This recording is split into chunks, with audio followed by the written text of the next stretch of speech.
अस्सलाम वालेकुम नाज़रीन, मैं हूं यम्मे वाजिद। 7H न्यूज़ में आपका खैर मकदम है। खानापुर की रुकन असम्बली अजमीरा रेखा नायक ने अवाम की सहूलत को मलहूज़ रखते हुए यहाँ पर पानी की टैंक का संग बुनियाद रखा है। क्या है ये मामला, ये जानने के लिए देखिए खानापुर से हमारे नुमाइंदे शेख परवेज़ की ये रिपोर्ट। आम तौर पर इंसान को ज़िंदा रहने के लिए हवा और पानी की ज़रूरत होती है।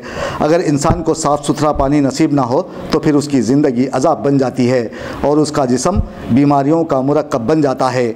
इसी एक ख्याल के पेश नज़र TRS हुकूमत ने अवाम को साफ़ और शफ़ाफ पीने का पानी मुहैया करने का वादा किया था और हुकूमत इसमें किसी हद तक कामयाब भी हुई है। रुकन असम्बली अजमीरा रेखा ने खानापुर में वाक़ अम्बेडकर नगर में पानी की टैंक बनवाने के लिए उसका संग बुनियाद रखा, जिसकी वजह से मुकामी अफराद को खालिस पीने का पानी मुहैया किया जा सकेगा। इसके बाद उन्होंने मुकामी अफराद से फ़र्दन मुलाकात करते हुए उनके मसाइल का जायज़ा लिया और डबल बेडरूम मकानात की तामीर के लिए मख्तस की जाने वाली ज़मीन का अहाता भी किया है।